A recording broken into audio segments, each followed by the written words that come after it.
One of the easiest ways and most common ways to add content to your hub is with RSS feeds, which come packaged with most content management systems and are publicly available. So let's say, for example, I wanted to insert all of the articles that are on my blog and insert them directly into the news section of this hub.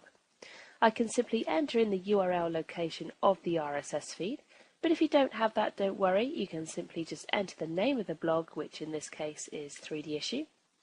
I can add that in and it finds the website. It then asks me to verify if this is my content, and yes it is, there's 50 articles there, as that's how many we've set to include in our RSS feed. So there we go, content is added in and I have a couple of different options here. One of the things it asks is to verify that I am the content owner. If I am, then Hubs extracts the whole article. If I'm not the content owner, it only extracts a snippet of that content and provides a link to the original location. Whenever we're using the News Wall feature, we can choose to have all of the content from this section added into the main All section, the main display. And finally, auto-publish. This allows me to decide whether or not I want the content added automatically into the hub.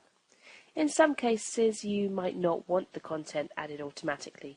You might rather verify as the content comes in whether or not it's going to be included into your hub. RSS is also a great way of aggregating content from third parties. So let's say, for example, I wanted to pull in content from a Google alert. I wanted to create a Google alert for an area that is of interest to our target audience. So I could simply go to Google Alerts, and here I have some already set up. So our target audience is very interested in content marketing. So I want to create a Google alert for content marketing.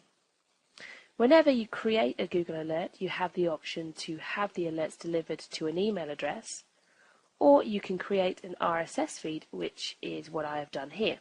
So all I have to do then is, once I've created my Google alert, I simply copy the URL of this alert, go into my dashboard and add the URL there. Again, it's going to ask me whether this looks like the right content, and it does. So I've added that in now, and I've created a Hubs publication with our blog content and any trending news on content marketing from Google Alerts. When you add in a Google alert, it already knows that you're not the content owner, so it doesn't provide you with that option. So just extracts a snippet of that content in the hub. So let me give you a quick preview here. When you click Next, it will build a quick preview, as you can see there now.